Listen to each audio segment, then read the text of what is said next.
Life to us was quite normal. We were all having quite a normal family-orientated life. It was a next-door neighbour's child had heard this other little boy say, "Don't forget about our secret," and some of the words that had been said around it. This little boy had gone and said to his dad that something this other child had said didn't seem right, and he'd asked him to do something that he didn't think was quite right, and he overheard him.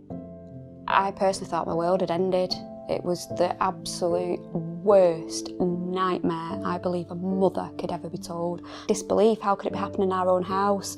When my little boy was playing in the front garden, this is when some of these things had happened. It was just pretty average, pretty normal, just normal teenager, going out with my friends, going to school. Normal teenager. I got older and started going parties and drinking, and I was at one particular party where I was with my cousin and she had just taken a pill, and it was one of them things where it was like, wow, it's something you'd see in the films, or we don't do them sort of things, and that's how we met him. He bought all the drinks, he bought all the drugs. We thought it was just, you know, he's this big drug dealer, he's got all this money, he's just doing it because he can, and not because he wants something from us. Obviously wrong. I was attacked and we stopped the police, me and my friend. They got like loads of police to come out and the helicopter was out. And then I went to the police station and I got assessed there. And then, because it was so late by the time all the police officers come and everything, I come to St Mary's the next day with the police officer. I lost all my confidence, and I used to be a really confident person. I stopped going out, I was too scared to walk down the street. I refused to go to school because I thought he'd get me, because nowhere's safe really anymore. I started getting phone calls. I was being harassed as well, up to court, saying I need to change my story, and if I didn't then they'd tie my family up and rape my family, and it was crazy, it was so scary. It was actually one of my friends. She'd also been assaulted by him, but not told anyone as well.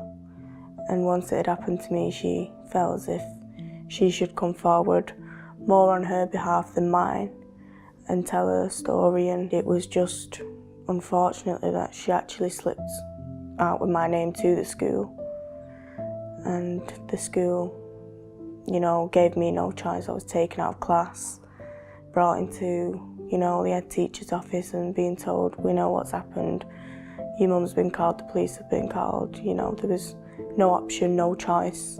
And it's one of them moments where your heart's in your mouth and you can't breathe, and you're sort of having like a panic attack where, you know, your legs go numb and you can't walk. A couple of days later I went in for the statement, which was done on the video recorder. Now looking back at it and watching it, I was just empty. It was just, you know, I wasn't a person sat there just like a shell at saying yes and no and this and that. After them couple of days, it was just, there was nothing there. There was nothing sort of left in me. Sitting down to tell him that we knew, that was one of the worst things, finding the right words to describe that this little bit that he told us was actually huge, but Mummy and Daddy knew. And the little release on his face, and I mean that was 4 to 6 months after we'd first found out. It was as if we just took a weight off his little shoulders. I think we had a mixture of emotions. I was scared. So we ring St Mary's. They were just fantastic. They said that they could hear that we were distressed. So the lady just took it all on board. I didn't even have to phone social services back. The lady on the phone advised that we tell him he's just coming for a few testing, that he would have to come to the St Mary's Centre and have some swabs. The examination for us was, as parents, was terrifying. We were absolutely mortified at the fact that this is something that they would have to do. Everything was absolutely fine, the results were all fine, they had no concerns that there would be anything anyway, but we didn't just get a letter, we got a phone call first. So you're not just getting that dreaded letter through the door that you've got to open to find. At first I was nervous. I'm meeting new people, telling them about something bad that's happened. But once I'd met the doctor, she was so nice and she made me feel really comfortable. She asked me like what had happened and where I'd made skin-to-skin contact, and did he hurt me, did he hit me. Obviously the examination itself's not, you know, it is traumatic, but the people that you have around you to get through it helps you so much.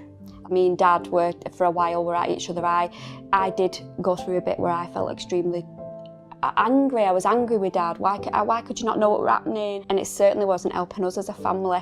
I had Lisa, she was my counsellor, and I had Kat as well. And she was supporting me, and she supported me to do with court. And then I got Yvonne, who actually come to court with me. The first time that I came, I felt a bit discombobulated because I didn't know if I was going to be happy.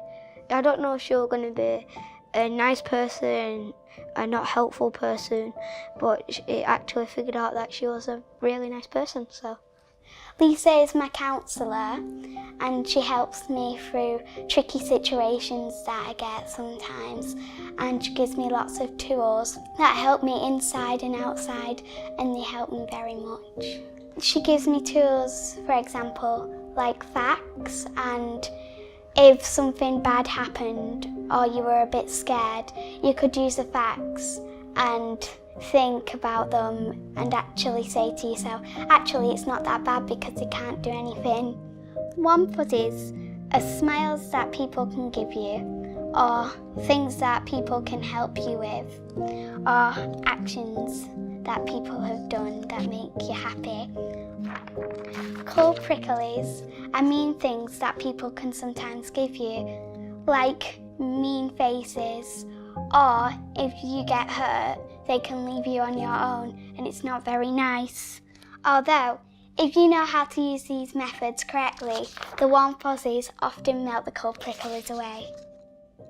As much as it's scary reporting it, I would 100% do it because it was the best thing I ever did. And as Lisa and Yvonne used to always say to me, you're not a victim, you're a survivor, and they will protect you to the fullest they can. And it was the best thing I ever did, and I would advise anyone to do it. You can see a lot more consideration and the way they speak to you, the way you're treated here. You feel a lot safer within, you know, this place. Yvonne really helped me through the court and coming up to court and just after court. I think it's someone outside of your friends, only your family, and it's someone who you can trust and feel trusted and safe with. I would never have gone to the police because it's just so scary. But with Yvonne and Kat and Lisa's help, they helped me so much. And at one point I refused to go to court, and Yvonne said she'd do anything she could to sit with me in court, and she did. She stuck to her word, and she sat right next to me the whole way through the court case. I don't think without St Mary's I wouldn't have been able to do it. It's changed me for the better, and it's made me such a stronger person. Everyone made me feel so welcomed, so comfortable, and made me realise that I'm not in the wrong. I'm doing the right thing and he's in the wrong. My advice to anyone else would deal with it on your own. Come to places like St Mary's, SARC unit, and you can get counselling, you can speak to people. You know, it's not over, and if you ever need help, you know, there's only like a phone call away where you can speak to someone. Don't ever think that you can't speak to anyone, because there is always someone you can speak to. if you come here, they'll really help you, like say, well, don't really worry because you'll be fine if you come here. We're really good. Don't hide away from what's happened. Make sure you go to the police or St Mary's because it's the best thing ever that I ever did, and they are amazing. All the staff here are amazing, and I'd 100% recommend it to everyone. From just coming through the doors, we've never felt so at ease. We've not looked back once, to be honest. I think as a family we've become a lot stronger. Get that help and get it straight away. Don't think you can do it as an individual, because you can't. You need professional help.